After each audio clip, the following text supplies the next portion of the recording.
members of the executive who are with us today. PVC Moyana, Executive Director, Professor Mtamanengwe, and the registrar. I thought I saw the librarian earlier on. Yes, the librarian, Dr. Chikonzo. If we can have a bit of quiet in the hallway, thank you. You can enjoy your tea. Before we get into our technical dialogue today, I just want to give you an update of tomorrow, so that tomorrow is our penultimate day, because we still have exhibitions on Saturday, most of the day on Saturday. But tomorrow, in the morning, we are meeting at 8:45, not 9 o'clock, but 8:45. So please set your, sorry.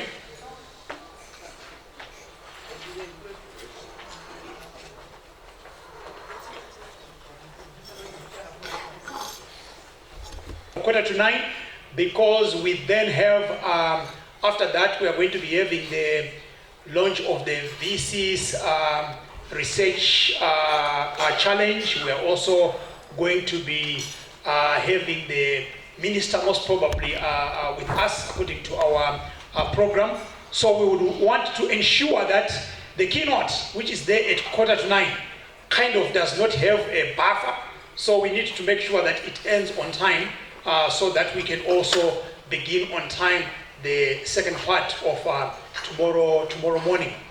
I also want to just remind all of us that there are exhibitions over there in the SU building. Just in case you haven't been there, I almost don't care what your test is like. You are going to get something which is up to your test, because I mean the variety over there is really incredible. There's a lot of nifty stuff which is actually happening over there.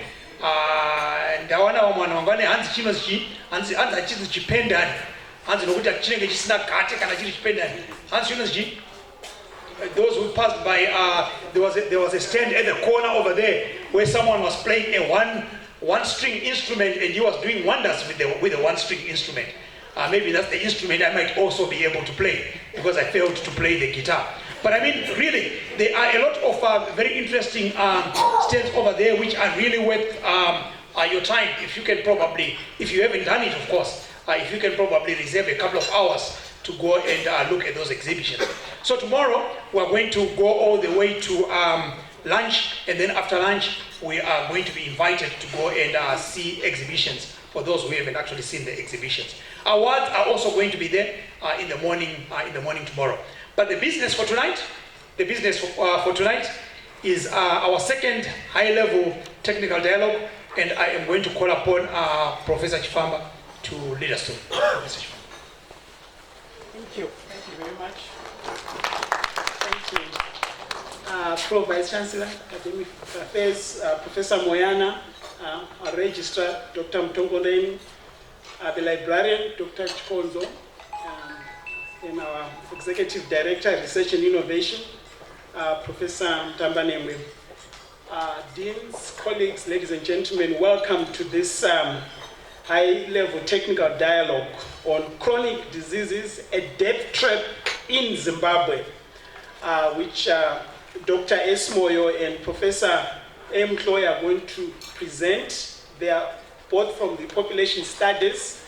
We wanted more information, but they say that's more than enough. I'm sure we'll get more when they make the presentation. At the end of their presentation, we try to select a number of discussants who just comment on what they would have presented, and then we'll have questions at the end. The reason we showed you that video was some of the advice that is coming across. If it is not evidence-based, if it's not coming from research, it will keep changing and messing up people. So, Prof. and Dr. Esmoyo, please come. Let's clap hands for them.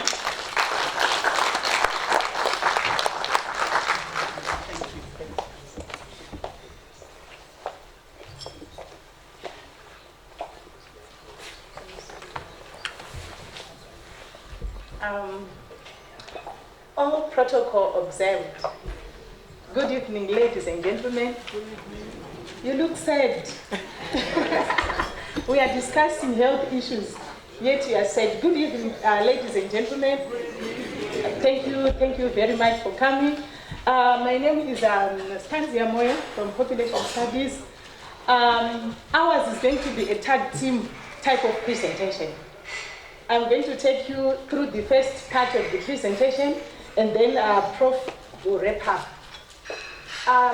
The right to health is enshrined in various policies, commitments, and strategies globally, regionally, and international levels. The right to health dates as far back as 1948, if you are to consider the 1948 Universal Declaration of Human Rights. It also goes on to be, it's also highlighted in our very own constitution, the 2013 Zimbabwean Constitution, Section 76, subsection 1 to 4, and even the current 2016 Sustainable Development Goals.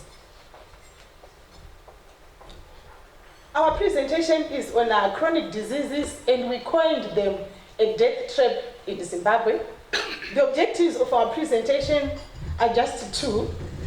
The first one is to establish the levels, trends, and patterns of selected communicable diseases at global, national, and regional levels.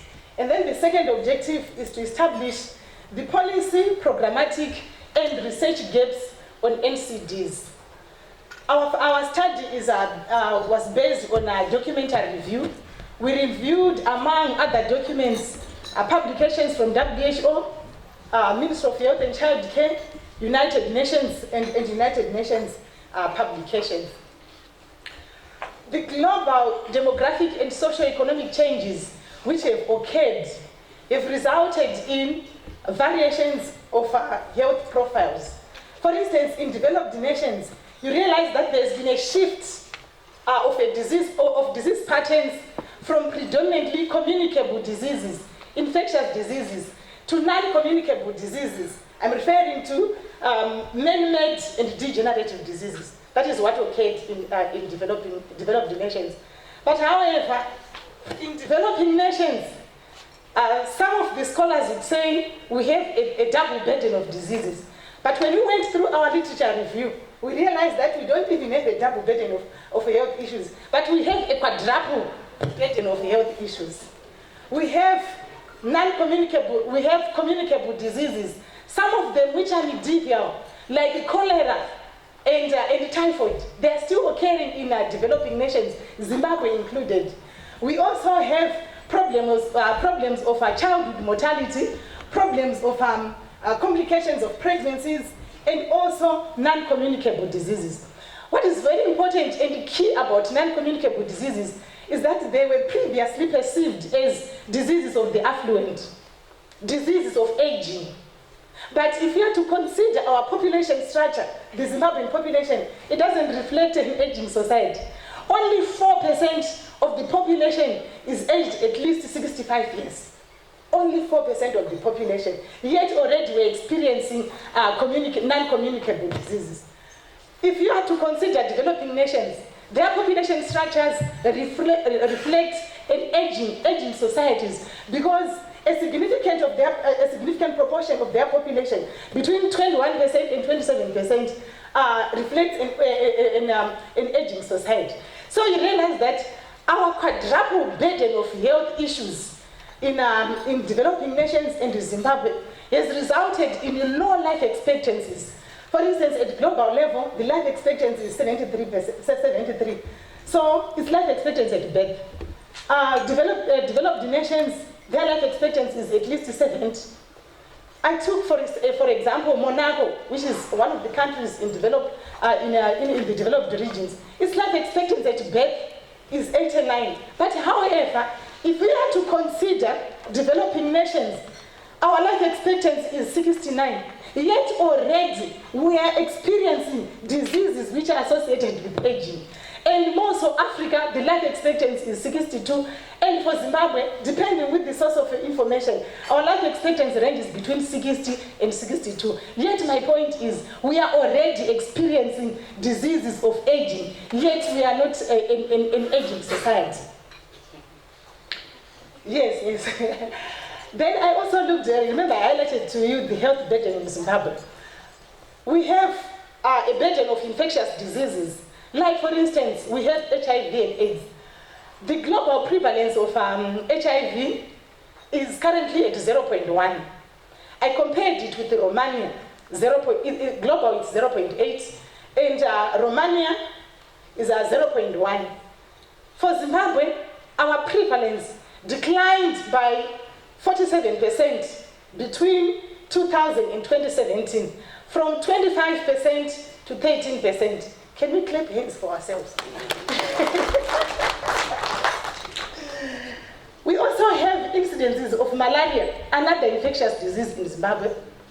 The global incidence of malaria is 18%. But however, from our literature review, we realize that 90% of the incidence of malaria occurs in sub-Saharan Africa.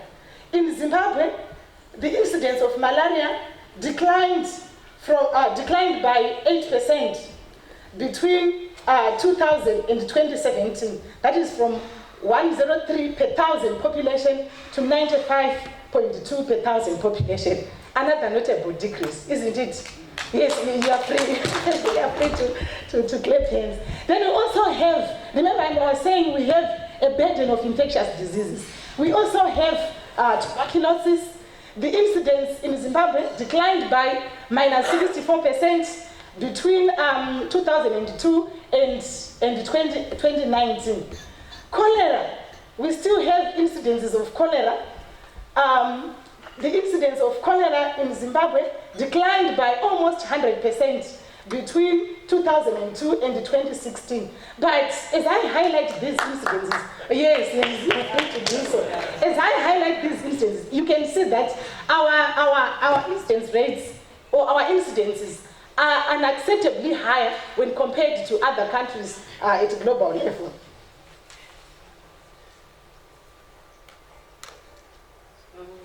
Okay. I highlighted 4 burdens of health in Zimbabwe. I highlighted infectious diseases, and I'm now moving on to complications of pregnancy. We measured the maternal mortality ratio in Zimbabwe to show the impact of maternal deaths in Zimbabwe. And we used the measure of maternal mortality ratio. This is the number of maternal deaths per every 100,000 live deaths. At global level, maternal mortality ratio is 216. For Zimbabwe, our maternal mortality ratio declined from 960 maternal deaths per 100,000 live deaths between 2003 and 2013. So it declined to 651. While there is a notable decrease, but if you are to compare the level of a maternal mortality ratio with the global level and the Finland level, you see that we are still far away from achieving good standards of health. I highlighted also that we have problems of childhood mortality in Zimbabwe. Our under 5 mortality declined from 71 under 5 deaths per 1,000 live deaths to 69 in 2015. This is comparable to Japan. For instance, 2015, if you had to compare to Japan, our childhood under 5 mortality is 69, but Japan is 3 per thousand population, per 1,000 live deaths. Then infant mortality is increasing from 49 infant deaths in 1998 to 50 infant deaths per 1,000 live deaths. And if you had to compare with Japan, its infant mortality rate is just 0.9 per thousand. Consistently, our neonatal mortality rate is also increasing from 27 neonatal deaths per 1,000 live deaths in 1988 to 29 neonatal deaths per 1,000 live births in 2015. And if you are to compare with Japan, its infant mortality rate is just 1 infant. Its neonatal mortality death rate is just 1 neonatal death per 1,000 live births. When I highlighted the decreases in infectious diseases, I know some of you were clapping hands. You're saying, no, Zimbabwe, come on, Zimbabwe, we are making it. But my colleagues, infectious diseases are still among the top 10 causes of deaths in Zimbabwe. Of course, the prevalence rate of HIV decreased from 25.3% to 13.3%. But as you can see, HIV is still one of the major causes of mortality in Zimbabwe. And the infectious diseases also which top on the mortality charts include the lower respiratory infections and even tuberculosis. I highlighted the decreases in HIV and AIDS and tuberculosis, but HIV and AIDS is the leading cause of mortality, and then tuberculosis is number 3. I highlighted that we also have medieval diseases, and they are number 6. In addition to the infectious diseases, we also note that we have non-communicable disease as some of the diseases which are among the top 10 causes of mortality in Zimbabwe. Yet our life expectancy, our population structure is not reflecting an aging society. We have coronary disease at number 4, and we also have stroke and diabetes. It's high time we consider non-communicable diseases on a serious note, especially on programming. Then I looked at the burden of our NCDs. Globally, it is estimated that every year we have about 57 million deaths at a global level. However, you should note that a significant proportion of these deaths are likely because of non-communicable diseases. For instance, in 2008, the non-communicable deaths were 36 million, and this increased to 41 million. So we are saying, out of the 57 million global deaths, 41 million of these deaths in 2016 were a result of non-communicable diseases. And proportionally, you can see that the mortality due to non-communicable diseases increased by 13% between 2008 and 2016. There are some peculiar issues which we noted about NCDs, especially in developing nations. Out of the 41 million deaths attributable to non-communicable diseases in 2016, it is noted that 77% of these deaths occur in developing nations.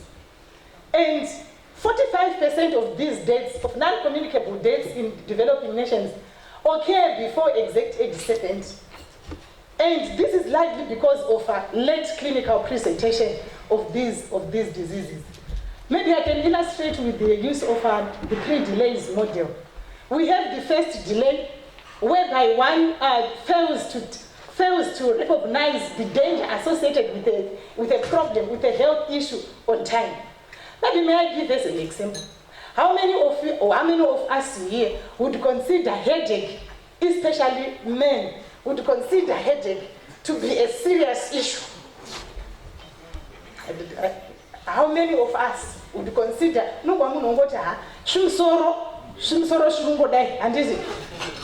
even maybe drying of your mouth is one of the signs and symptoms of diabetes.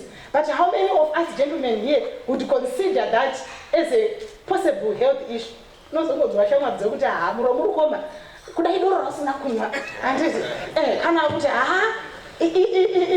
framework.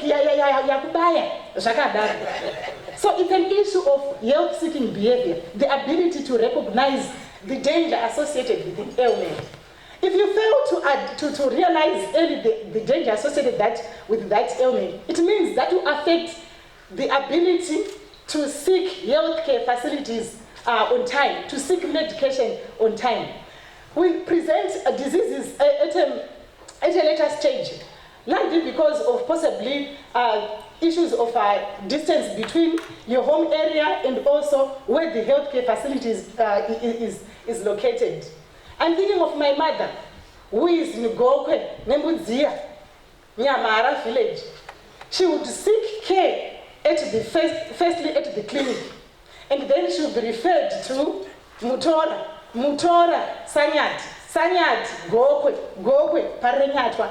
It's an issue of the physical and economic inaccessibility of facilities. Then the other delay is also the delay at the healthcare institution itself. I know at one point you agree with me. What we often meet, what we often experience at healthcare services. You arrive on time, but there is a winding queue. I don't want to attack you, gentlemen, but I know the study which I carried out in Mondoro, men thought that modern healthcare facilities are areas, domains of women and children, the so-called sick and vulnerable population. Ngoti napona po watu enda hospitali akatozwana kila akati panoko nongoti mire ona kuti ndiana aripo nesa aripo zotone akangaro kutoziva otweni handizi. So at times we face some delays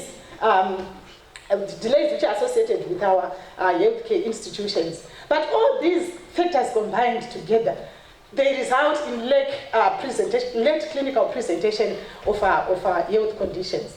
And in a study by Chokunonga et al. 2018, they revealed that for all the cases of cancer, the incidence of cancer, 87% of the incidences of cancer, the patients presented the disease at a later stage. At least stage 3, when metastasis was already common. Then I also considered the burden of NCDs versus finding. What troubled me most was, we said NCDs contribute to 71% of the global population, but the funding channeled to NCDs is constantly between 1% and 2%. So in 2016, NCDs contributed 71%, yet they only received 1.3% of the global funding when compared to HIV and AIDS. HIV, its burden, global burden in 2016 was 3%, but it received 29% of the global funding. You can also compare with maternal issues, right? They received 10% of the global funding, yet their burden was just 1.3%. Similar to the observation where NCDs are disproportionately considered in developing nations, I also noted the same scenario in Zimbabwe. Ministry of Health and Child Care, 2016, they actually confirmed that there is a disproportionate consideration of NCDs, and at times they are neglected in terms of policy funding, formulation, and even implementation. For instance, since the advent of HIV and AIDS, there has been a robust HIV and AIDS response strategy. Gentlemen, this is an honest truth. We are all being deducted about 3% of our salaries is being deducted, and it is being channeled to HIV and AIDS. But none of our salaries are, not even a proportion of our salaries is being deducted to cater for non-communicable diseases. We also noted that the Health Development Fund and Global Fund secured over $400 million for HIV intervention and none for non-communicable diseases. Yet we are saying they are significantly contributing to global mortality. Then we looked at our selected NCDs and we started with cancer.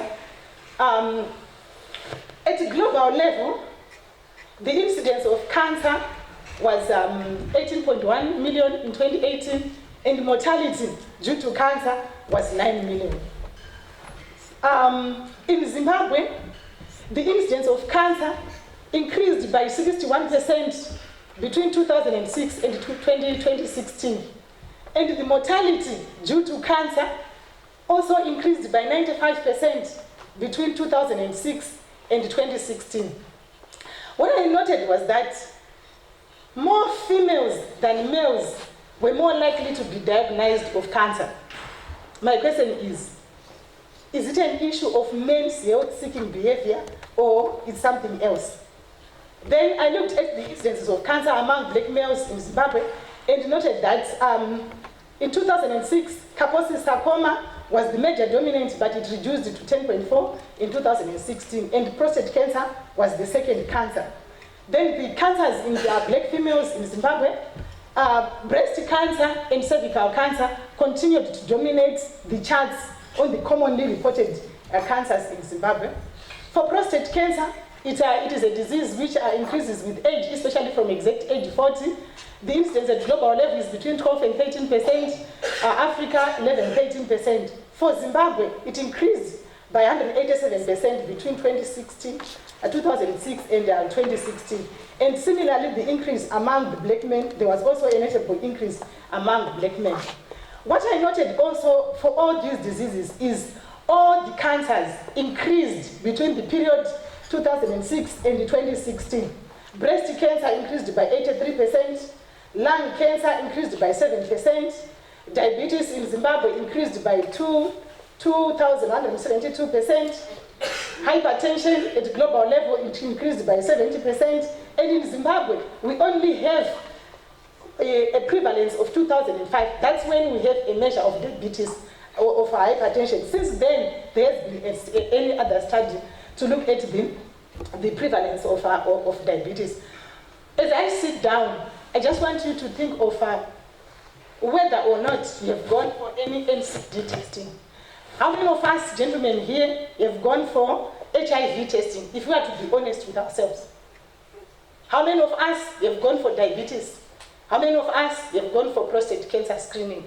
What I want to leave you, the way I want to leave you with, is all these statistics which I highlighted to you are underreported. And there is a possibility that there is misdiagnosis. For cancers, the information was collected from only 3 centers, Harare, Bulawayo, and Chitungwizi. Thank you.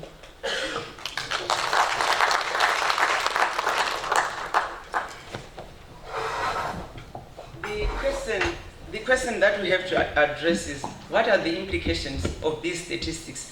What does it mean to us as a university or as a country and as a country? The first thing that we have to realize is that there is such a reciprocal relationship between health and development. And therefore, what it means is that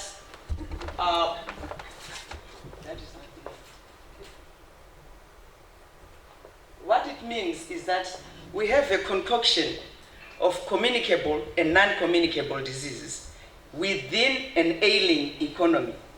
So what it means is simply that meeting Vision 2030, achieving our Education 5.0 and our strategic goals will really be a difficult task and will be greatly undermined. A healthy ailing population is dangerous in the sense that even if you are innovative, it is possible you might die before you complete your innovation.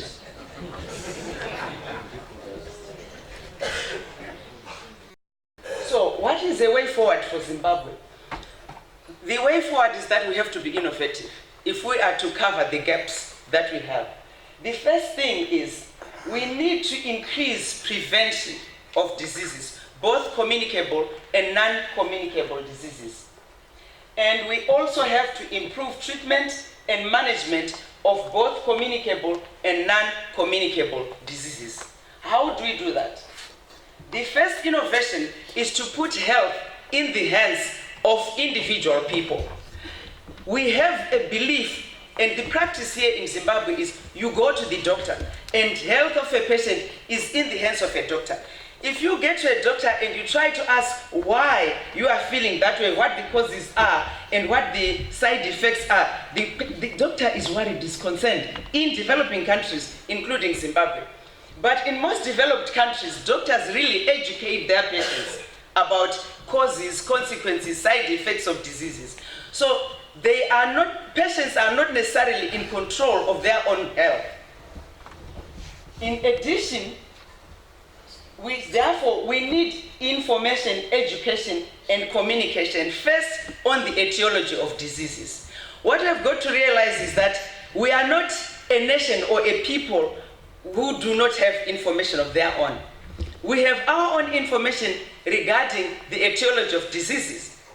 However, some of our knowledge is really highly erroneous. For instance, if somebody suddenly collapses in the rural areas, and therefore there is no need to take action except to go and highlight who the witch is and further divisions in the family.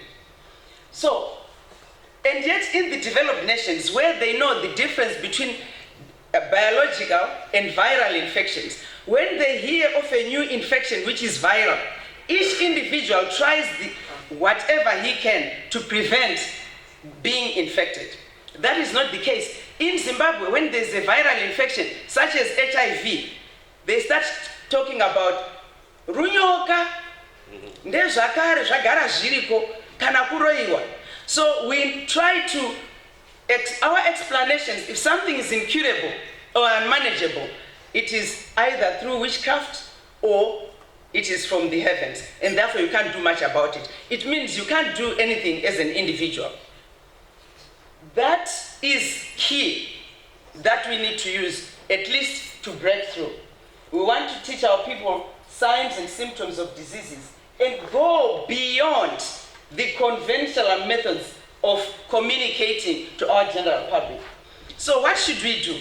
We need to create demand of health services. People need to know what causes death, what causes disease. And when they know, they will eventually they will change their behavior.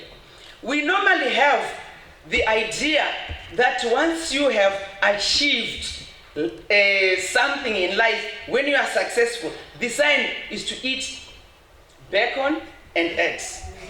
And at lunch, rice and beef. And in the evening, rice and chicken. That's a lot of food. Our bodies do not need that. And when you are married, the first year you go back home, they will look at you and see if you have gained any weight. If you have gained weight, they say, when 5 years down the road, you are overweight and there is hypertension. So, our belief system and what we expect is to a very large extent sometimes contrary to good health practices. So once people know signs and symptoms and risk factors, they will then start to do or to exercise or to take preventive measures. There are certain things that are common that we can do, but they are not acceptable. You cannot go to high-density suburbs and see somebody running or jogging in the morning. If they do,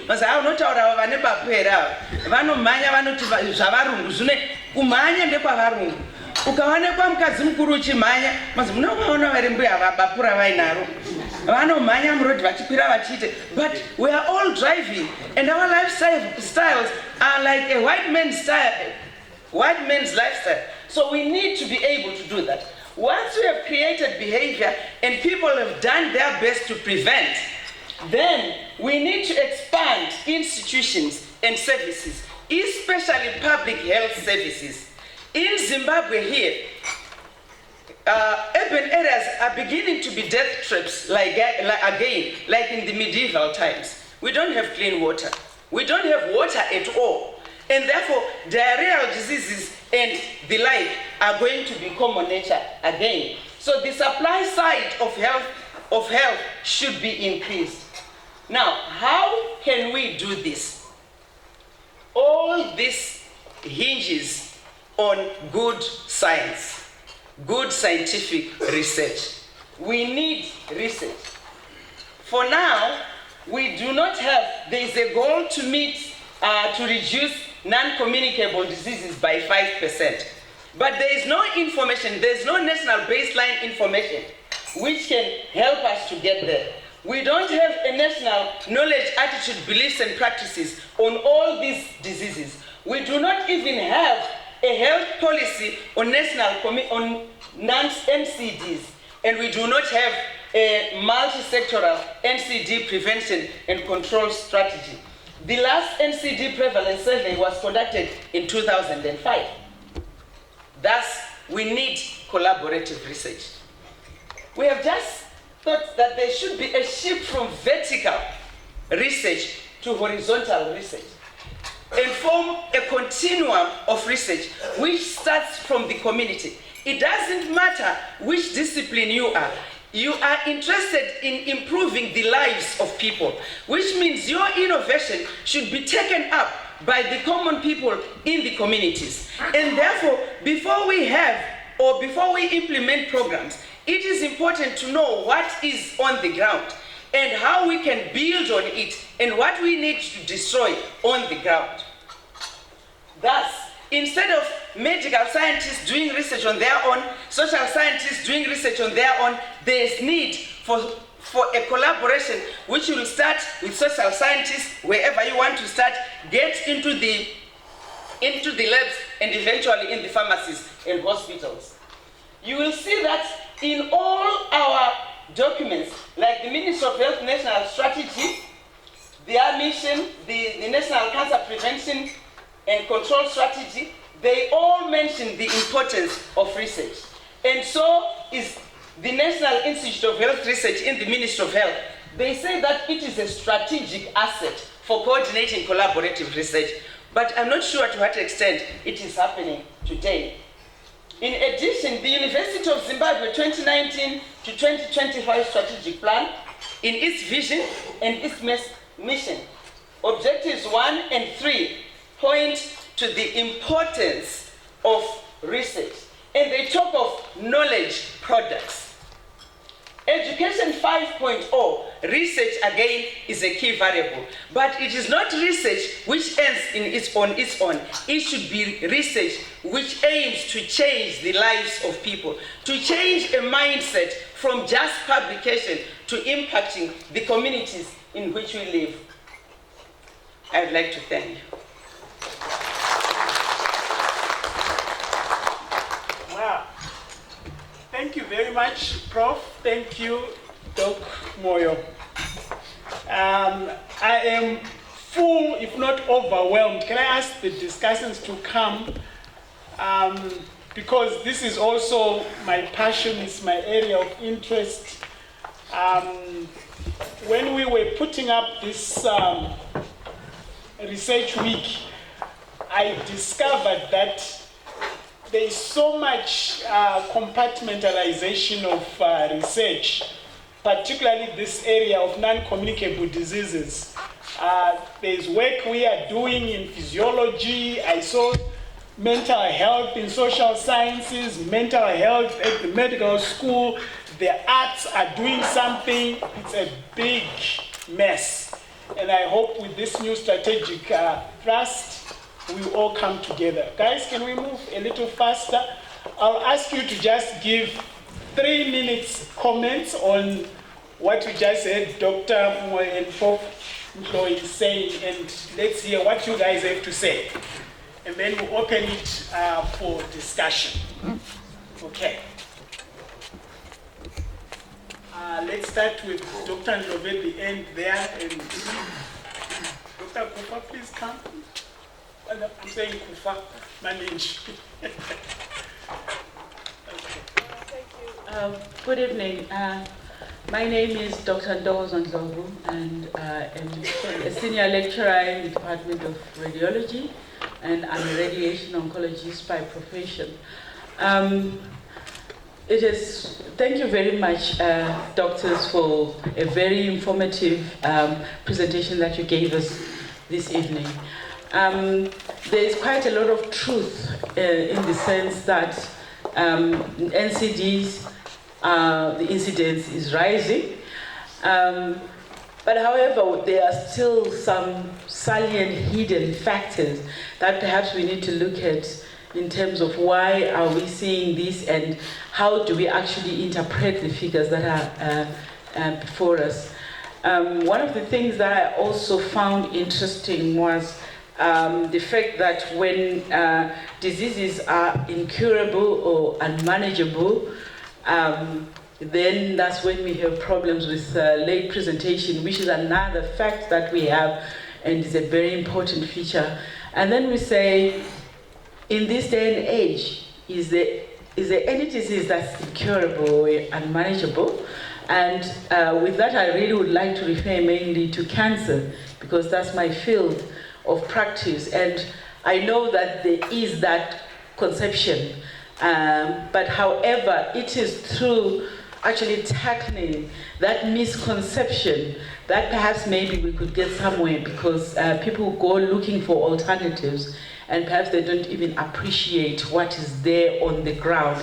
I don't know even how many of us, because it doesn't seem to depend on educational status or anything, that people seem to misunderstand the concept. So I even wonder how many of us in this room would actually agree that cancer is incurable and unmanageable, which is really not a fact. And right here in the University of Zimbabwe College of Health Sciences, we actually perhaps have some of the best facilities to do that in Africa. Is my 3 minutes over? I could go. Thank you very much, distinguished participants. My name is Eric Chokunonga. I'm the registrar of the National Cancer Registry.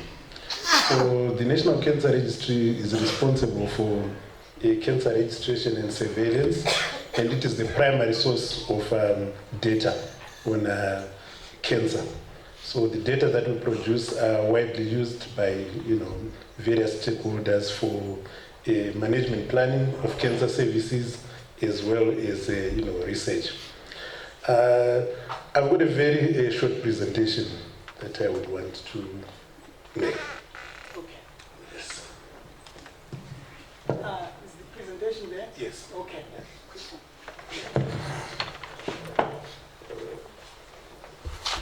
So confirm, Dr. Ndlovu said cancer can be cured. Yes, cancer can be cured, and if it can't be cured, it can be managed extremely well. So why do we, is it because people come too late, or what's the problem? First of all, we have to consider what cancers we're talking about. And actually, it is quite interesting that the top cancers, as we'll probably see Mr. Chokunonga showing us there, the top cancers in Zimbabwe are largely curable if they are caught early. Both the most common cancer in female and the most common cancer in male. They can be cured if they are caught early. So that basically means that quite a large proportion of cancers that are experienced in Zimbabwe can be cured if they are approached in the correct way. Thank you very much. I will try and move as fast as I can. So, the National Cancer Registry was established in 1985, and it has been targeting the entire national population since 1990. Its activities are overseen by a multidisciplinary advisory committee, and the data are used for management planning of cancer services and formulation of cancer prevention and control programs. It's also used in the evaluation of efficacy of cancer screening programs, research, advocacy, and health education.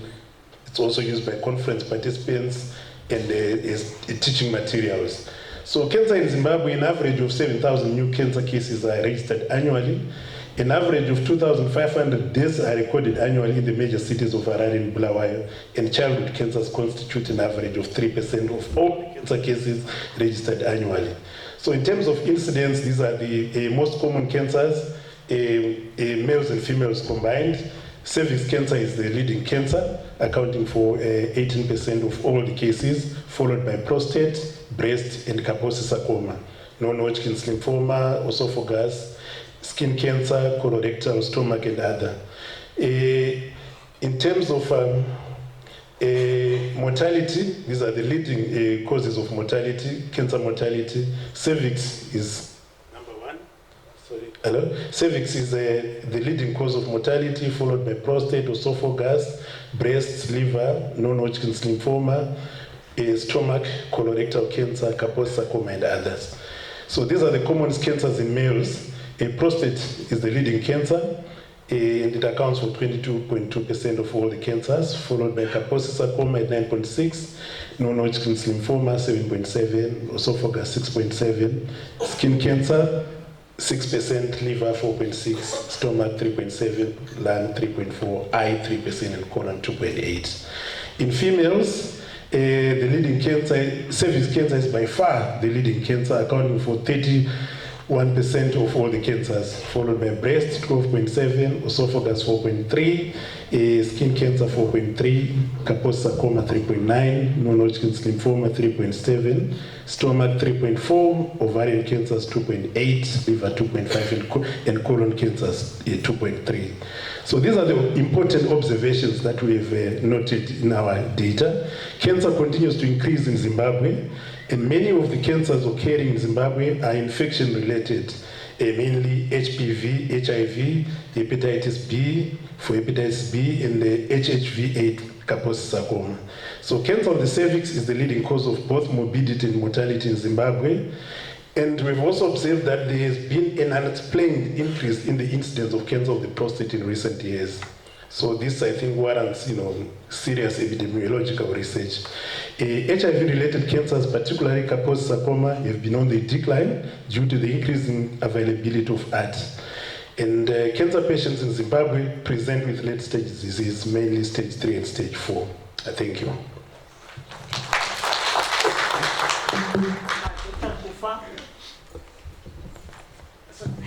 I keep saying Kufa.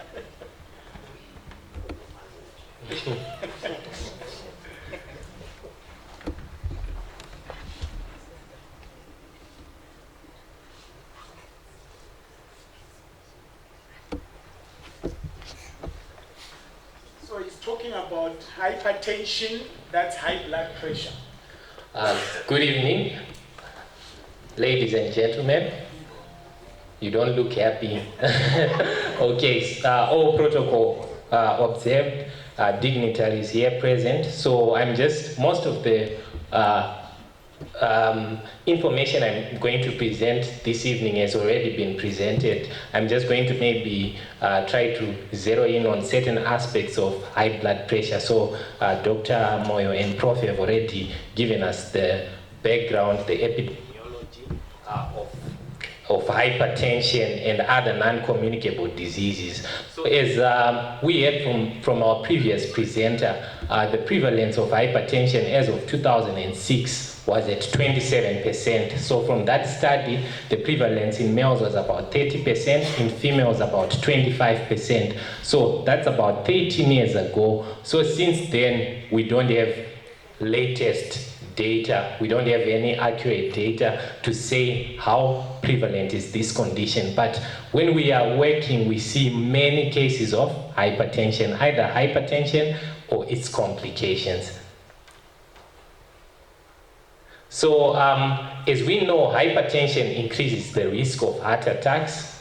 This in medical terminology, we call it a myocardial infarction. In layman terms, we call it a heart attack, and strokes. So strokes mainly occur when someone has uncontrolled blood pressure, so they are at risk of getting what we call bleeding in the brain, in simple terms. I don't want to bore you with medical terms. So when the blood pressure is too high, it leads to rupture of blood vessels, and that's when someone gets a stroke. And it can even cause rupture of the aorta, which is the blood vessel which is closest to the heart, and we call that an aortic dissection. And then you get someone collapsing, having low blood pressures, or having to go to theater for treatment. So you find that hypertension, high blood pressure, causes what we call end organ damage. So the main end organs we look at in terms of uncontrolled or untreated hypertension are the kidneys, the eyes, and the blood vessels. So it causes kidney or chronic kidney disease or kidney failure. So bringing blood pressure under control is very important. So why is it important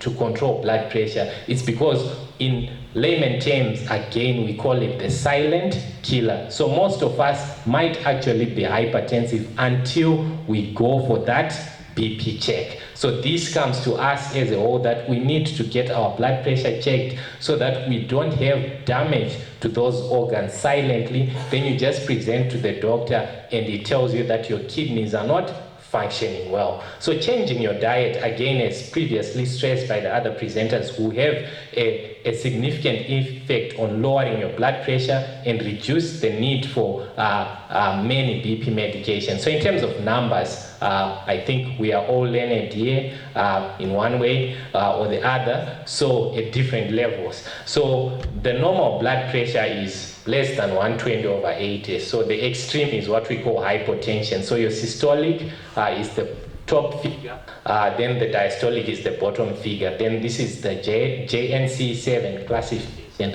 So if it's between 120 and 139, we call that pre-hypertension. Then if it's the diastolic is between 80 and 89, we call that pre-hypertension.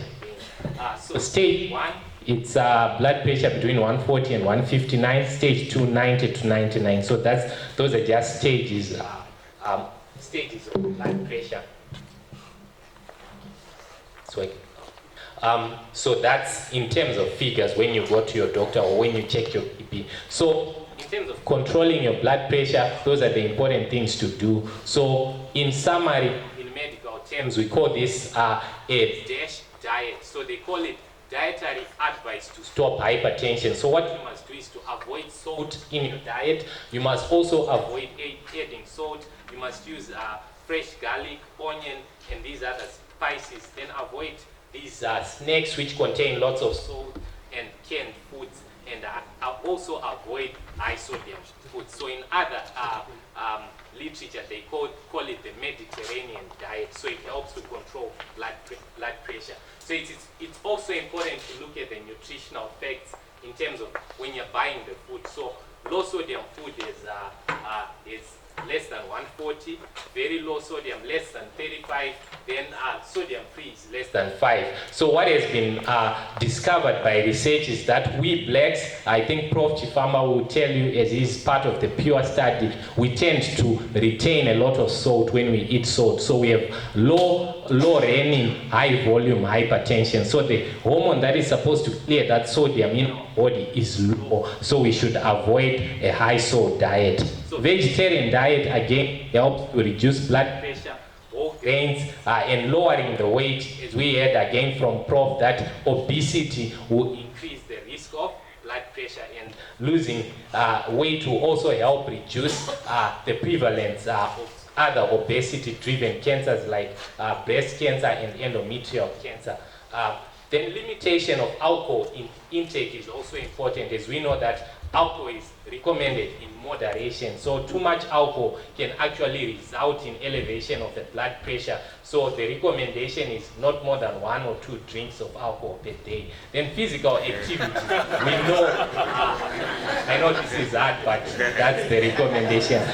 Physical activity is also important in that it helps reduce cholesterol and it also helps lower the blood pressure. Then in closing, a common misconception we get from Sekurus and our grandmothers, they say that antihypertensives, I'm glad Prof.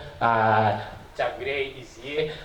So they say antihypertensives cause diabetes. That is actually a misconception. So what usually happens is, as we heard from the previous presenters, these are terrible twins, hypertension and diabetes. So the risk factors for hypertension are essentially the same as the risk factors for diabetes. So the dose that is given of the commonly prescribed antihypertensive drug HCT is not sufficient to impair carbohydrate tolerance and to cause diabetes. So we are supposed to encourage our parents, our grandparents to take their medication, because this has actually been shown by research and by studies which have been published to be the best antihypertensive for our population, hydrochlorothiazide. Thank you.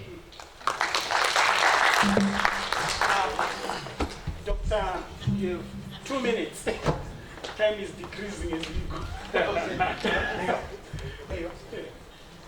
Well, thank you very much, but I got 10 points into me. So number 1 point is really the issue of mental disorders. You make next to your mouth. In relation to NCDs, we know that most of these NCDs may result in mental disorders, or mental disorders lead to some of these NCDs. Think about alcohol. Alcohol is related to hypertension. Alcohol is related to diabetes. Alcohol is related to everything. I mean, he said one, unit per day, 0 unit per day. It's actually then I think, I don't know what happened with the study, because we know that depression is in the top 5 or even top 3 of the global burden of diseases causes. Why? It's because depression is lifelong, and so it tends to contribute to a lot of life lived with disability, which contributes to the disability adjusted life years. So depression is really, really tough. So I don't know how it got missed. Is it an issue of records? Is it an issue of maybe our assessments? The treatment gap that I was talking about, people with mental disorders never go for treatment. Most of us never even do. Even on internet, there are plenty of sites where you can check on where you are in terms of stress, but we don't do that. Then the other issue is we do a lot of research. Most of the research ends up just in journals. There is no research that is going into practice. I think we need to move on from just doing empirical research to going to do dissemination, implementation, translational research, because that's what we need. We know all these things, but we don't translate them. They are not going to the clinics. The data that we have is not going anywhere. It's not going to the clinic, so we need to think about that. HIV, is HIV remaining as an infectious disease or is now an NCD? So one of the things that we need to consider. Because we are saying if someone is on treatment, they need to be on treatment for life, but at the same time, they are going to have complications related to the medication. They are going to have the complications related to organ damage due to chronic infection. I mean, for example, brain disorders that are related to HIV. So I don't know how we were missed. Mental disorders are important, and they are important in the sense that they may cause poor outcomes in many of the treatments of NCDs. Thank you. I have 17 minutes. My name is Portia Bonagazira. I'm representing the Ministry of Health and Child Care. And I've been asked here to come and give a commentary or discussant opinion on the presentations. I would like to thank the two presenters, Dr. Moyo and Professor Mfoyi, for whom I have incredible personal, admiration over the years. And therefore, I really appreciate the presentation. I'd like to start by saying that presentation we were given gave us a lot of facts. And it also, I think, provoked us into realizing that there are a lot of problems that we have on our doorstep, but which we are oblivious to their significance.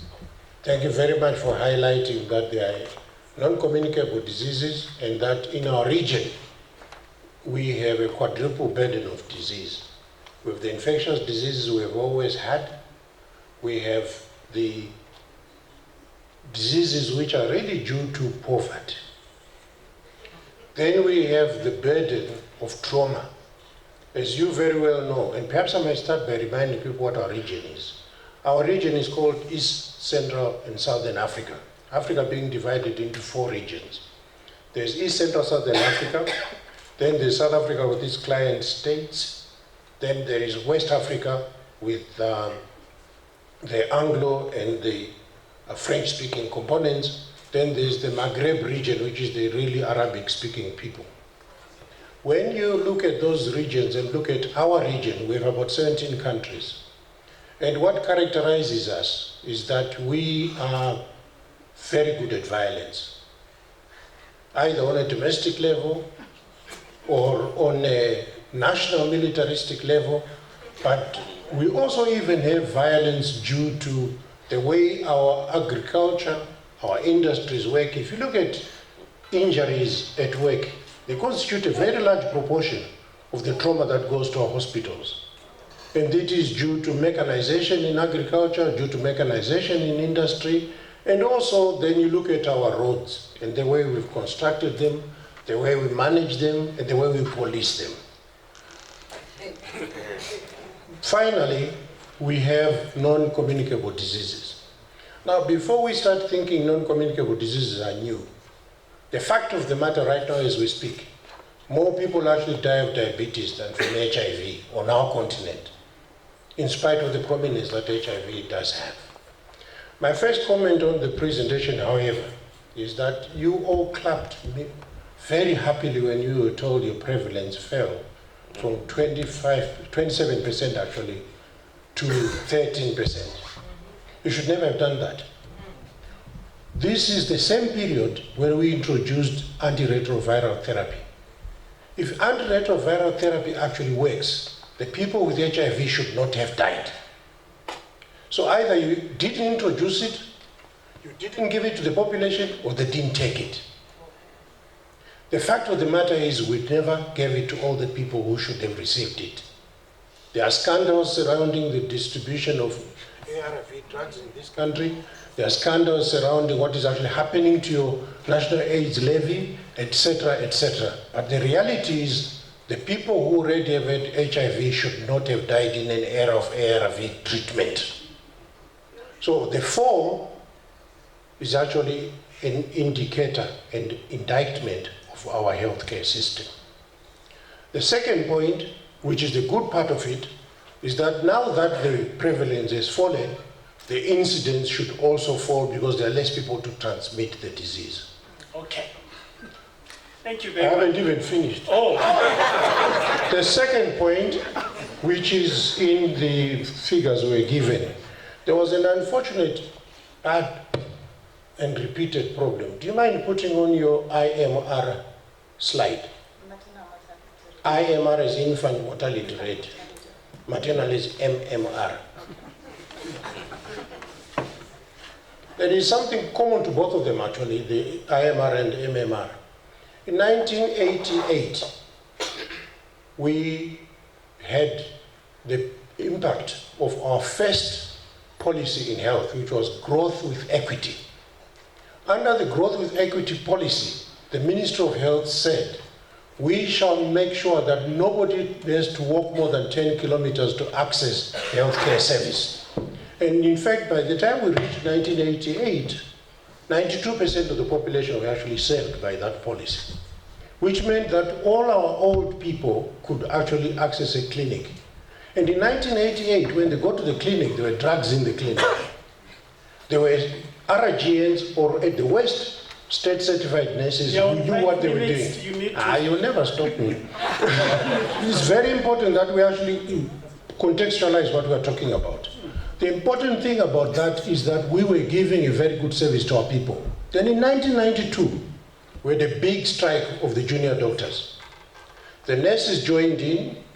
40% of the junior doctors left this country after the 1992 strike, which is the reason why if you look at our distribution of healthcare providers in the doctor category, we have a dumbbell. We have all people like me, nothing in between, and all the young people who've come in now, like this bright young man there. But there are no intermediate people because they left in 1992, and there was another strike in 1996, and more of them left. But 1996, which accounts for the 1992, if you look at your 1999 figures, 1998, you're doing well, 1994, maybe not so bad, but 1999, all the figures went up. Our mortality rates went up.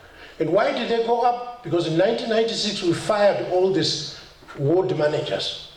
Because we said, why did they join the strike? But it's the ward managers that actually teach all the junior nurses. It's the ward managers in our central hospitals that actually train our junior doctors. When we fired them all for political reasons, the consequence was that every figure and every indicator went up. And we've since then been trying to recover from it. If you want to embarrass yourself, always look at the 1988 versus 2015 figures. Then you will see we have not actually got back to 1988. The next thing I want you to take note of in those figures that were given was the statement about NCD funding. Why is it that there is a lot of funding for HIV and less funding for NCDs? 3 reasons. One of them is political. The major one is the fact that much of the funding for HIV is external. Global health funding, which is coming from donors. Why are the donors trying to keep us alive? Because they come and visit our countries and have sex with some of us. So they want to go back alive. So that's why they're protecting you from HIV. That is a reality. The political will to treat HIV in Africans is because Africans also visit European nations, visit North America and carry the virus with them. Okay. So, second point about the NCD funding. The HIV levy is one of the best things Zimbabwe ever did, because it has allowed us to create a domestic funding over HIV. And we surpass everybody on the continent of that. And it has worked extremely well for us. And we should all be really proud of it. The only thing we need to do is perhaps manage the funding and its dispersal a little bit more honestly and transparently. If we do that, it will really represent what it does represent, which is a big step forward for our thinking. However, stop. the region that I referred to, which is East Central Southern Africa Health Region, there are two countries in it, which is Seychelles and Mauritius, which made a political decision to say NCDs are the burden of worst outcome in the future. And they've started investing in it. If you go to Mauritius today, if you go to Seychelles today, there are clinics specifically for NCDs. They even have mobile clinics for that purpose. And what they've managed to achieve with that is that most people know their blood pressure. Most people know their glucose level. And most people have been asked to do what she spoke so eloquently about, which is to take responsibility for their lifestyle changes. In this country, we are a long way behind that. The figures that you are claiming are not available in terms of NCDs are actually available. And since I'm calling myself Posha Manangazira, I will confess my ministry is hiding them. Even the Minister of Finance now says we will not allow you to display the year-on-year figures when they're embarrassing. That's the same reason why we're doing that. But if you go to Tanzania, which is the headquarters for the East Central Southern Africa Health Community, and you ask for the Zimbabwe figures, they are there. You want me to stop now? Yeah. Audience, anyone with a burning questions? Okay, let's get the audience. Start with the executive director. All right. I have 3 questions, but I will only ask one now. Not that Mr. Samkange has answered them, no. I just want to save time. Okay, my question is to Dr. Manenji. Yes, you showed us the normal BPs and the abnormal ones. My question is, are those standards for a black person, from a black person or a white person? Because we just show during this very great research week that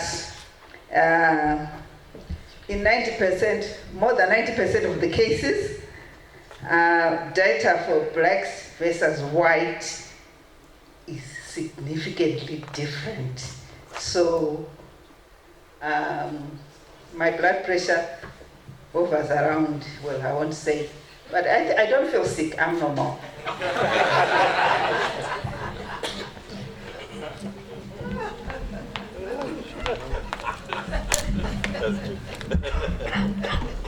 Okay, thank you so much for all the presenters. Just a quick comment and a question to Prof. Mhloi or Dr. Moyo. And I would want, when I give the comment, I'm hoping Prof. Moyana is listening. So in line with Education 5.0, we have talked, even Prof. Chifamba has highlighted that currently we don't have a multidisciplinary approach to the health issues in terms of training, curriculum, research, and even programmatic issues. What would you want to see? Because currently I think we have a very good opportunity. There is ongoing curriculum review. Are we happy with the College of Health and Sciences is there? It's not in campus, both geographically and even ideologically. In terms of curriculum, and training. I am from sociology, for example. We know nursing students, they come and take our introduction to sociology courses, and that's that, and they don't even like it. It's kind of forced on them, and oftentimes they think it's a waste of time. So don't we think that we have a very good opportunity to start to effect this kind of collaboration and multidisciplinary approach in terms of health? Because this is population studies. I am from sociology. I'm interested in health issues. We have psychology, mental health issues, and we also even have social work. So what is it that can be done in terms of the current review of curriculum, and in terms of how we can bring these departments which have got very important contributions to health? Because like Prof. Floyd said, we are all looking towards one goal, the betterment of our people. Thank you.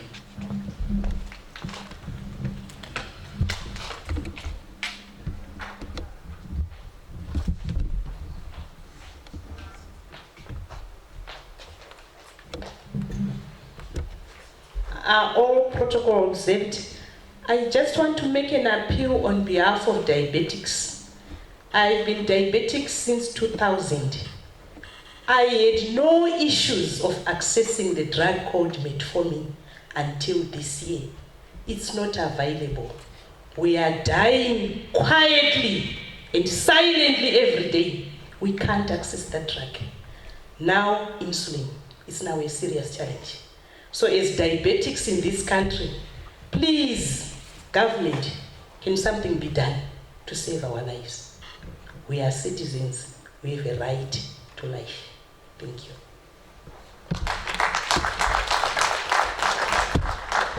Okay, let's have one before they answer. Okay. My question is directed to Prof. Mhloi, who said in a presentation that we must know what causes death. And I wanted to maybe comment on whether or not she thinks religion, especially Christianity, has an impact on poor health-seeking behavior and even the mortality rate. Because it's not unusual to hear pastors say, death occurs when God wills it. Okay. Yeah, that, diseases will not kill you, but death occurs according to the will of God. You can be sick for 20 years, yet somebody who is healthy can just walk and collapse there and die. I really wish you would not have asked that question, because I have gone over that very seriously. Yet, there is a cause of death, but the time of death is determined by God. Because I have never seen a doctor who can tell me the minute, the second that I'm going to die. And somebody who is HIV positive and possibly about to die may die on the road to hospital and even kill the HIV himself because he's dead, and therefore the HIV is no longer there. When we say diseases, we can easily treat bacterial infections, etc. Somebody comes to hospital. There is no hospital which will be opened without a mortuary, meaning that when you get into hospital, it's not necessarily a given that you'll be well. You can die or you can survive from the same disease and the same medication. We respond differently, yes, but we cannot, people die from the diseases which are curable and incurable. So you can't really say we are in control. At the end of the day, there's a time that is left to somebody beyond us. We know what we know, we can delay things, but while we are thinking we are in control, we may not. But there is a problem when we talk of religion. The problem with religious people is that, or the problem with religious people and ourselves, all of us academicians, is that when the Western world came in, they took religion, traditional or whatever, as superstition. We are all spiritual beings in a temporary physical being. Everybody here would say, I want to go home. I want to go somewhere. But my heart, the heart doesn't think. And in Bachirungu, there is the sixth sense. And we know we have five senses. What is that sixth sense? I implore people in religion or in theology to go beyond what is happening now and do research to be able to explain what is happening from a spiritual perspective. The religious people don't know much about medicine in as much as the medical people don't know much about religion. Unfortunately, because the religious people are directly in touch with the people, they may be approached by people from medicine to say something which they don't understand. And they will say it is against the Bible, so they won't say it. Even if they have the information, they don't know how to say it to their people, because the information may seem contrary to their religion. So the problem that we have here is we don't have interdisciplinary packages that will assist the pastor to communicate the right message to the people. We don't also give the pastors to explain and expatiate what they know and understand about disease, death, and dying. So here we don't need to blame, to have a blame game. In HIV and AIDS, people started by saying lack of knowledge causes the spread of HIV and AIDS. And people would go for HIV and AIDS conferences. The same medical doctors would be giving lectures, and at night they would be having commercial sex workers. We have medical doctors who died taking commercial sex workers from 2nd Street Extension. Medical doctors, they had the knowledge. What did they lack? You have two women. Both are poor, but sometimes they are not both poor. Another one is a professional, another one is poor. One may choose to sell her body to make money, and one may choose to go and beg. What makes the difference? There is a moral, spiritual aspect in all of us which differentiates us, which we do not know. And it is that spiritual or moral or the third sense that we lack, and that is why we are where we are. The sheer fact that somebody can steal money to a point where other people remain with nothing, there is a lack of something. All right, Prof, do you want to come here and answer it, or we bring the mic to you? The merging. Yes, there's a mic there. Oh, okay.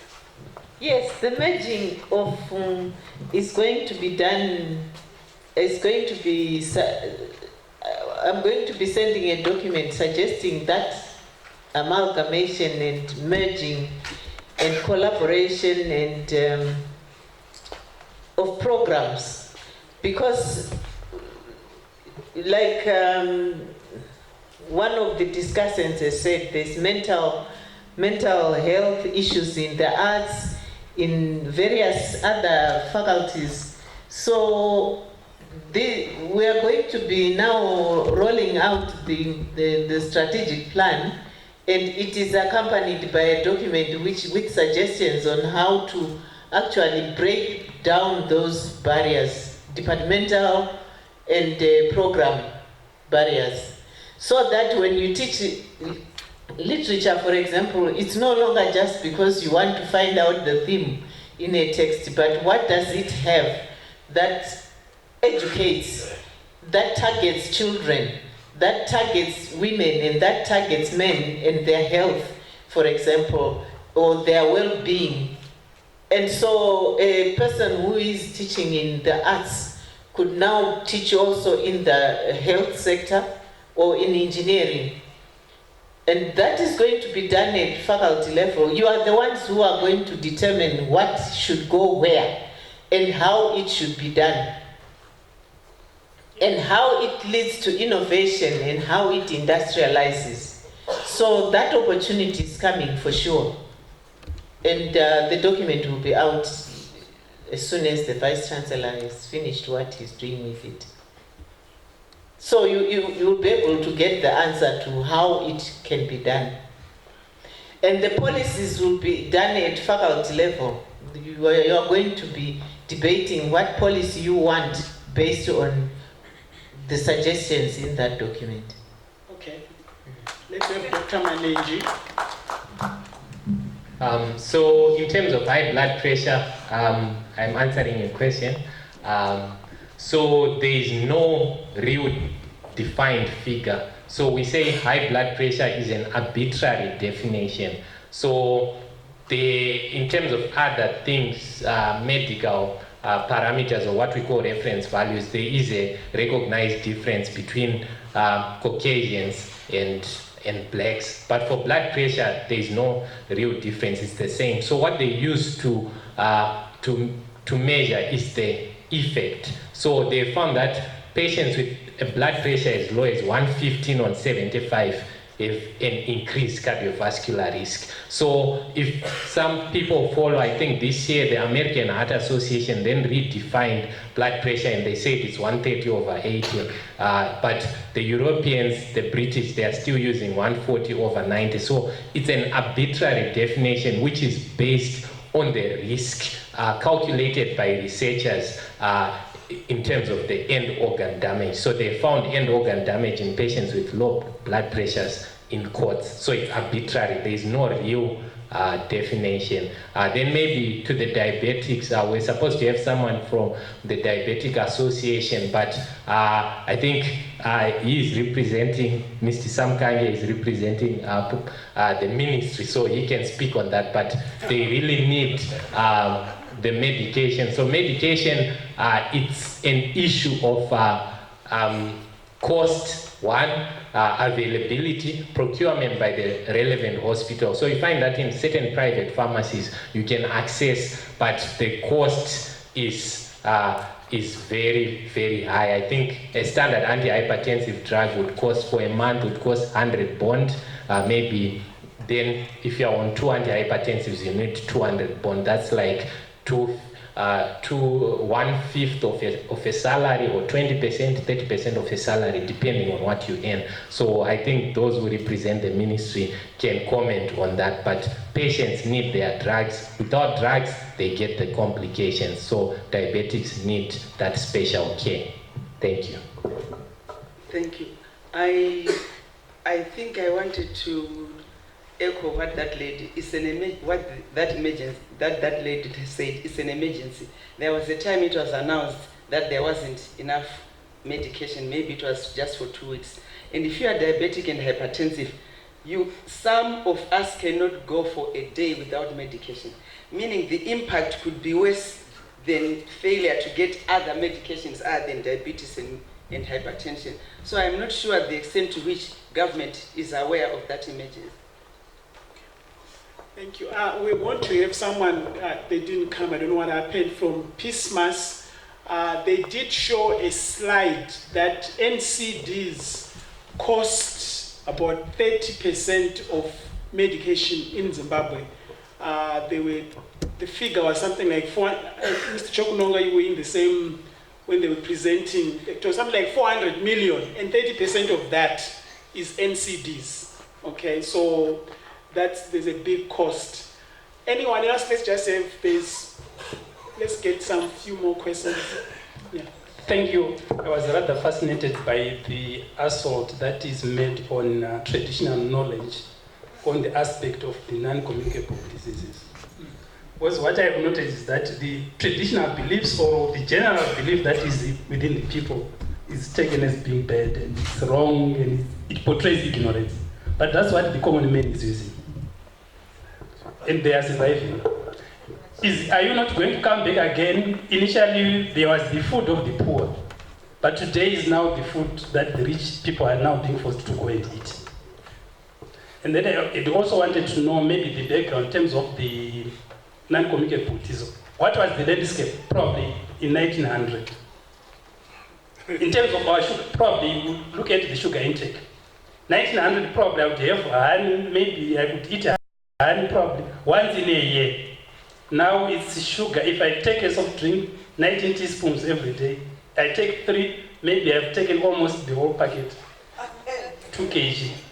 What is, around probably 1960, people would have their tea, their sugar probably at Christmas.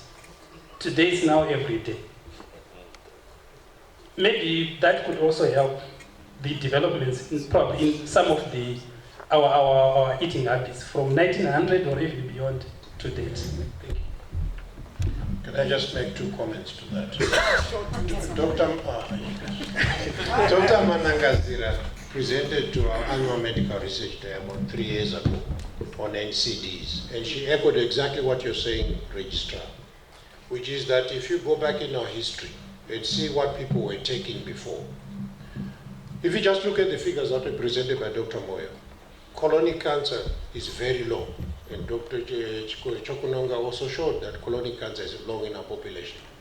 If you take a similar population from Europe, colonic cancer is a very high disease burden. And the major difference is the amount of refined foods that we are eating. If you look at our transit times, when you're eating a natural diet, your colonic transit time is 24 hours or less. The shortest transit time is in India, which is 17 hours, from mouth to anus. As a result, they have very low colonic cancer. But ours is rising as we become civilized and eat things out of supermarkets instead of from our granary.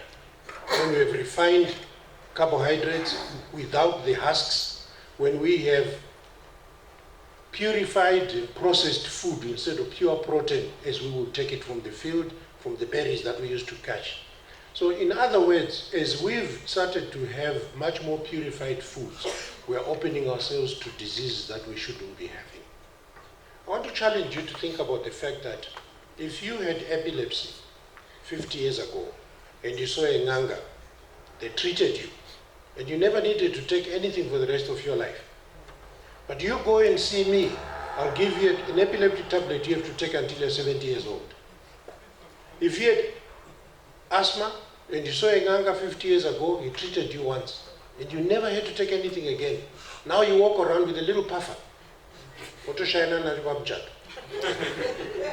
If you look at a lot of things that our own traditional medicine people were doing, they had lifelong effects without any repeat doses. But we've become so clever and so westernized and so Christian that we've abandoned that traditional knowledge. I beg us, all of us, before the old Ngangas die, let us get the information from them.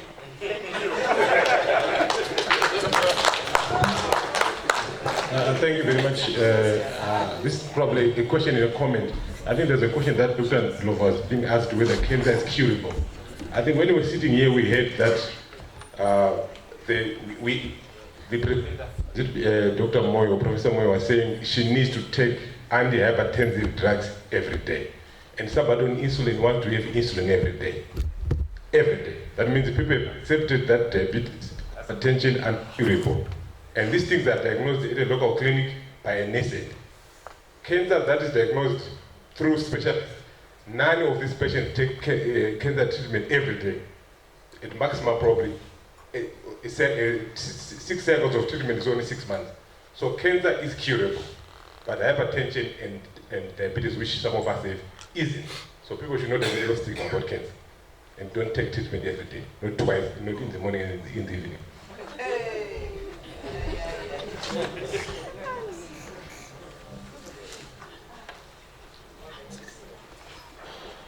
Look at other countries, for example, and you look at health-seeking behavior, you'll see that it's part of that is driven from the insurance companies. They'll call you to say you haven't had this done, you haven't had that done, and so on. So that's probably could impact policy locally. Can I ask for 10 minutes more, then we can wrap this up, if it's okay, because I want to keep time. Okay. Thank you very much. A lot has been said about religion while I'm sitting Make here. it short, Baba. Yes, I want to make it very short. I want to begin by one communicable disease that is happening in the modern biomedical sector. That you go to a hospital, you are not well, the first thing that they give you a bill. If you don't have, there was much talk about delay. They will tell you off because you don't have the money. Secondly, when we talk about religion, it's not an essential block. I remember that in 2008, people were flocking to Marsh Central to religiously run hospitals. because they were the ones which had remained with the critical drugs.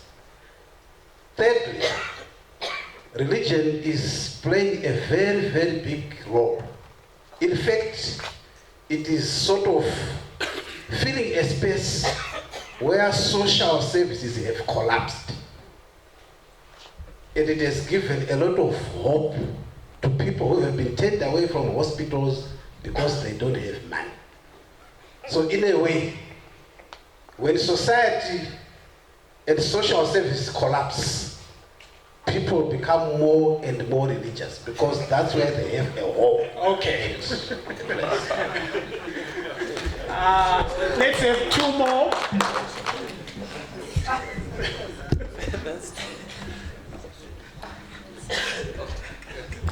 I just wanted to define what death is.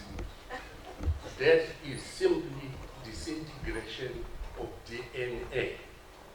When that disintegrates, you die. Okay. That's the death. Okay, thank you. Thank you for your presentations. Just a short one, maybe to the organizers. NCDs, a large component is, dietary origin. But I didn't see on the panelists a dietitian or a nutritionist, or maybe next time. I mean, there are so many myths that, or evidence that has changed over the years. Nutrition is always changing, So, for example, the Mediterranean diet that he spoke about, it's not really that, it was really big a few years ago, but certain aspects of it have changed. Then also alcohol consumption regulations, I'm glad Dr. Madorimbo corrected that. The regulations have since changed. It's no more 2 glasses for men, 1 glass for women. People should abstain from alcohol if possible. It's been listed as a carcinogen, and red meat is next. So, yeah. So. Apologize for that oversight. Yeah. Almost on my own take, 8 out of 10 diseases that we have today are a result of what we put through this month. Okay, Prof wants to comment, then I'll ask everybody to prepare 2 sentences. The discussion says 2 sentences. I'm surprised you with this sentence. No. If at all we seem to have assaulted the traditional medicine, that was not the intention. The intention was, in fact, to say that there is a lot in society that we need to enhance our health. Even when we talk of medicine, as Professor Samkange has said, in Zimbabwe here, people use a lot of traditional things. For instance, maskin ema oranges are to reduce hypertension. People would say, naenda pa exposure ichashandi. They use ma oranges and varikuti arikushanda. Varikuti a number of things, potato rinoshanda, ma natural things. And whether you like it or not, people do it nokuti vanoda kupona. So if we were to get to know that from the community, get kuma pharmacists so that they can see what is in there and try to see if they can get anything positive and help people to take it and to talk about the dosages, that would be helpful. But also there are other bad beliefs like cancer. Ukacheba jet waenda. Saka usatombotsika ku hospital. So what it means is kana kuna ma cancer screening services. People may not necessarily take them because of what they have heard about cancer screening. So there are positive things, there are negative things. We build on the positive things and we try to wind around the negative things and enhance them. In terms of what we would like to see, I think we shouldn't just try to change until we see how we can use what we have. Because we have been doing this, all this research has been done. And I think there's something that can come of what we already have. This research was done by medical doctors, by social scientists, by whatever. And from here, I think we can come up with something. Then we can move on to the next stage of other levels of research. Thank you. 2 seconds. Thank you very much for allowing me to summarize on behalf of Dr. Manangazir. 2 important things that the people of Zimbabwe should be aware of. The Minister of Health has been very innovative in terms of fundraising. We have the National AIDS Levy. We also have the Cell Phone Money Levy. But there have been one major problem with those. We went down to Bulawayo as Iche and helped them to set up an ENT service. We took the cell phone money, but we could not buy a single ENT equipment because we didn't have the foreign currency. What's ENT? Translation. ENT is ear, nose, and throat.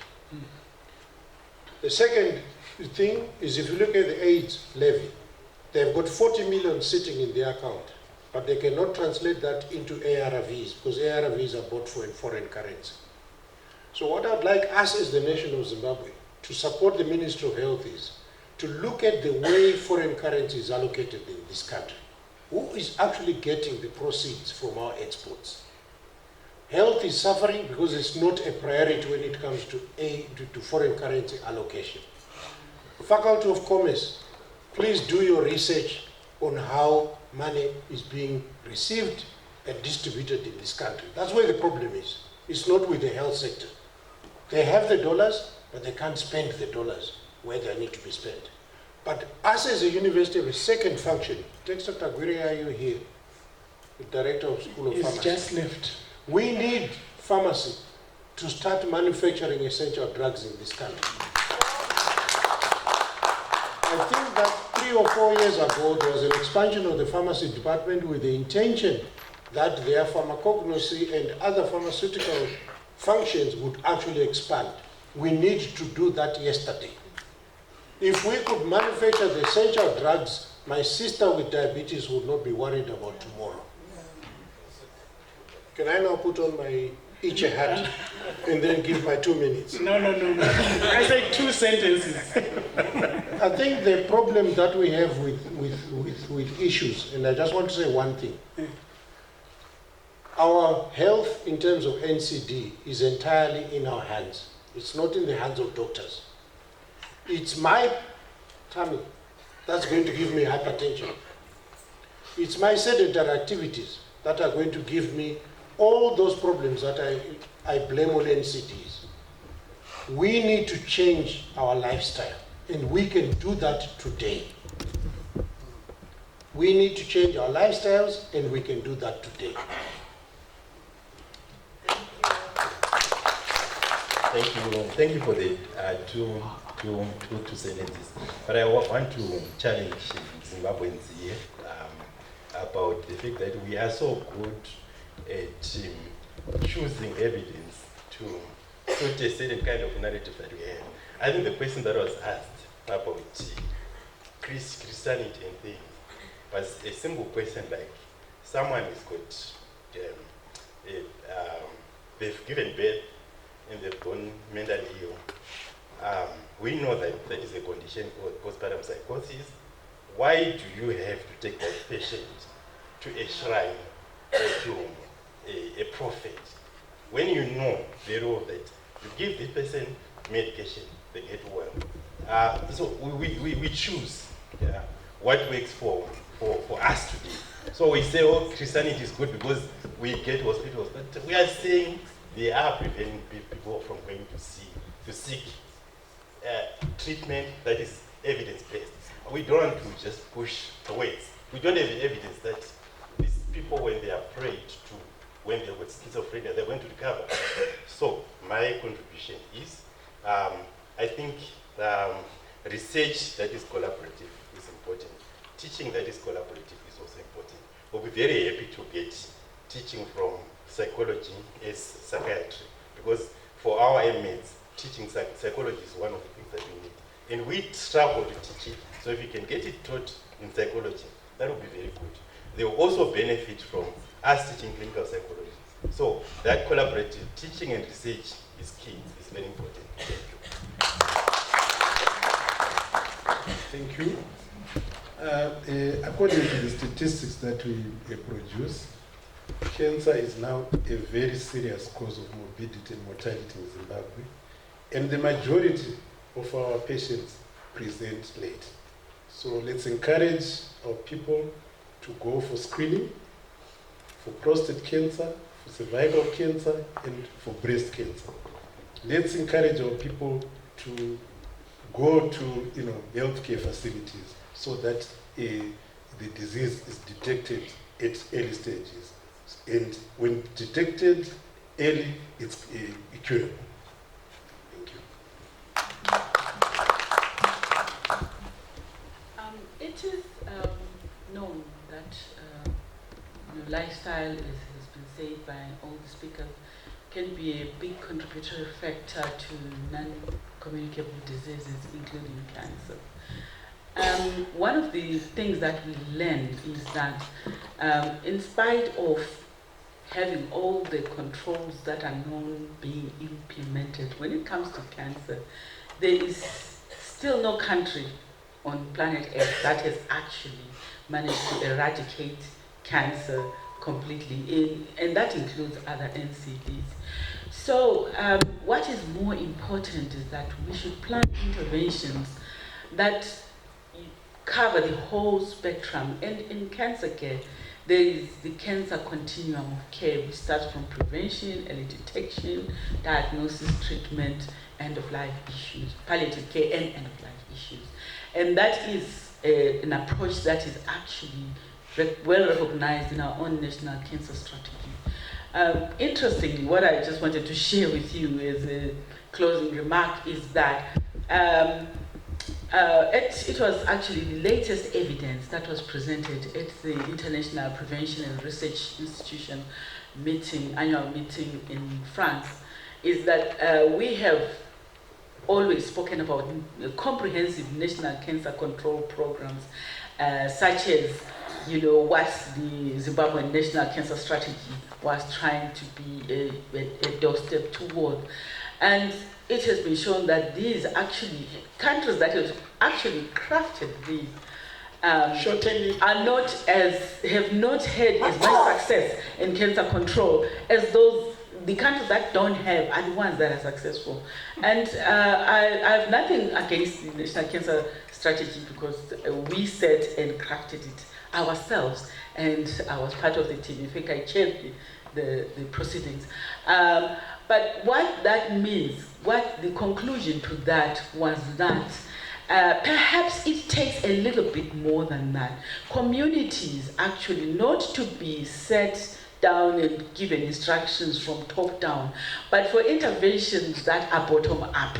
And that is where cancer control has been more effective in such communities, where civic society is involved. And it comes up. So the university community probably is one of those communities that can actually make it happen. Dr. Malenji.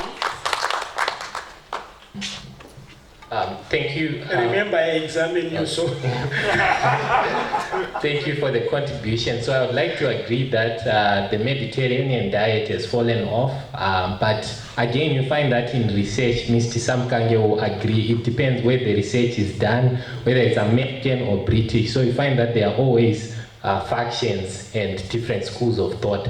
Then in terms of diet and nutritional factors, when we look at disease, there are what we call modifiable risk factors and non-modifiable risk factors. So it's good to address the diet, the lifestyle, the exercising, but we should also remember that some of these non-communicable diseases have a genetic component, in particular type 2 diabetes, which is on the rise. So that one tends to have a higher genetic component. So you can do all the good things, but when you get to 45, you find yourself requiring hypoglycemic drugs for diabetics. So we have to remember that. Then again, Prof will also reiterate this, Prof Chifamba, that most of the cases of hypertension we have in our setting, we call it essential hypertension. So we don't actually know the cause. So that's up to 95% depending on the literature you're reading. So it's good for us to have low salt, low fat, and all those dietary changes. But we should also know that in spite of all that, we might end up with these diseases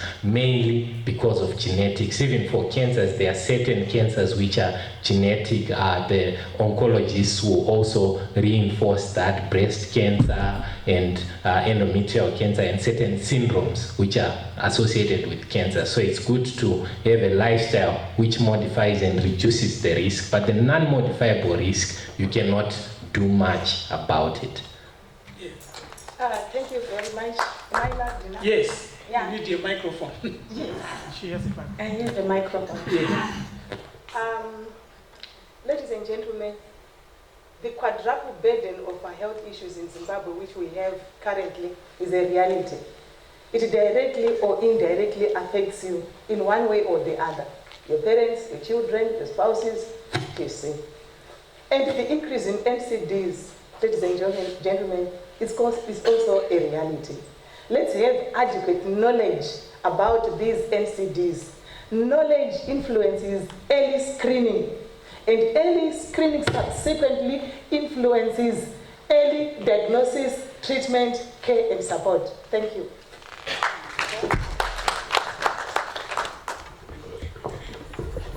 I think all I can say is we need to have good scientific research which will come up with new ideas of incorporating the community, cooperating a multi-sectoral approach, new ways of communicating to our people, and packages which are tailor-made for Zimbabwe and sometimes for ethnic-specific areas, because language, beliefs, and practices differ from one ethnic group to the other. So when it comes to health, etc., we need to be not to just import programs from the Western world, but to tailor-make them for specific needs in Zimbabwe. Thank you. Well, let's clap hands for Dr. Moyo and Professor Mhloyi. Thank you very much. Thank you, Prof. Thank you. Yeah, this is our discussants. Thank you very much. Let's clap hands for them. They are very passionate about their subjects. I strongly apologize. We should have had a nutritionist. You heard him say low salt. We just published an article, 200,000 people. It's not just low salt. It must be 3 grams. Below that, you're at risk of cardiovascular diseases. High salt, 5 grams, which is, I think, a teaspoon. So there's a range, okay? Now, the problem is not salt now. It's actually sugar. There's a politics to it where food industry is very political. So they will drive one thing and say the problem is the other. And very soon, I think in the next month or so, we are publishing that 1 egg a day is actually good. This is a multinational study which we have found. And so the problem continues to confuse people, but check out some of our work, you see what is happening. But thank you very much for coming. I'm going to leave it to before I start preaching. Thank you very much. A big round of applause for our presenters, our panelists, and our able chairman over there. Thank you very much. You know, when I was listening, I was really wondering, as an ordinary common person, there was so much information, but I'm almost saying, so what? I mean, the ordinary common person like me does not have the information. I think we are missing something. I mean, really basic information. I mean, yes, spoken about the 3, you said 3 what? Teaspoons? No, 3 grams to 5 grams. I'm really wondering if that is actually ever going to get to my Ambuya, who is in the rural area. I mean, because the University of Zimbabwe, College of Health Science, University of Zimbabwe departments, we are so authoritative that if we really communicate properly, we're actually going to be listened to. So I'm really hoping that besides the nutritionist who was missing, there was also a communicator who was actually missing. The person who is going to go ahead and take all this information, package it, and actually go ahead and give to the ordinary human being, like a computer scientist who does not even understand what you were saying, except that you need to probably exercise and eat very little salt. Thank you very much. This really has been tremendous. I am really hoping, in fact, I am almost begging my multimedia guys that this video, right, except my part, this video, if it could really be made available latest, let's say Monday, while these people are still thinking about the research week, because people then move on and they actually stop looking at some of this material. So I think if we can yes, Hillary, you're hearing me, and I know all the complications, and I know all the work which we have given you, but it would really be nice if some of this information really just gets to people when it is still considered relevant. Tomorrow, as I said, we are starting at 9:15 tomorrow, not 9 o'clock. 9:15 is the last day. You don't have to come because there are dignitaries who are coming, but there are dignitaries who are coming. So let's please come on time and then just celebrate, because quite a bit of it is going to really be celebrating the people who have been deemed to have done a bit better than the others, but it doesn't mean it's probably a meaningless statement. It depends on the judge. So let's really come and celebrate that. And also, I'm sure we are going to be having a time when we are going to introspect a bit to say what could we do better, especially with the audience here. The committee, the small committee will still meet to go ahead and introspect, but tomorrow we can actually go ahead and say, what can we actually go ahead and do better? Not for the next research week, but between now and the next research week, particularly in terms of communicating and also taking what we are actually doing to the people. Good evening.